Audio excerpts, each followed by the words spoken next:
एक बार की बात है।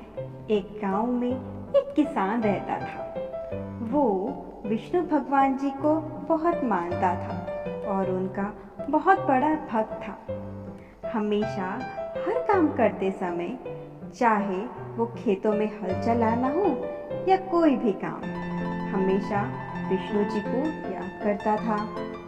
विष्णु भगवान जी भी उस किसान पर अपना पूरा ध्यान रखते थे।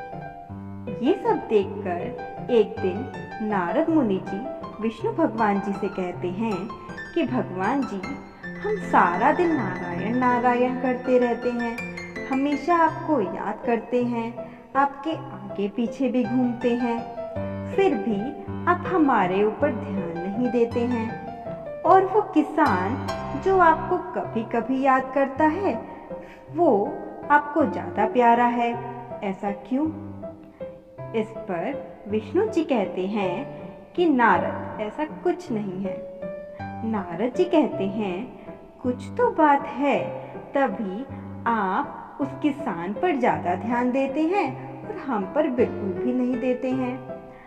इस पर विष्णु जी कहते हैं, अच्छा नारद सुनो, एक काम करो, एक लोटा लो और उसमें तेल भरकर उसके ऊपर एक दीपक जलाओ और उसको लेकर पूरे पृथ्वी की परिक्रमा करके आओ।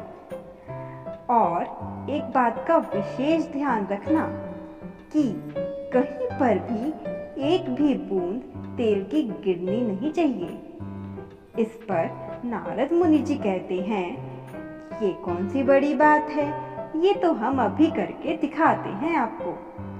फिर नारद जी एक लोटे में तेल भरकर उसके ऊपर दीपक जलाकर परिक्रमा करने के लिए निकल पड़ते हैं। अब नारद जी का पूरा ध्यान उस भरे हुए लोटे पर होता है कि कहीं तेल की कोई बूंद गिर ना जाए।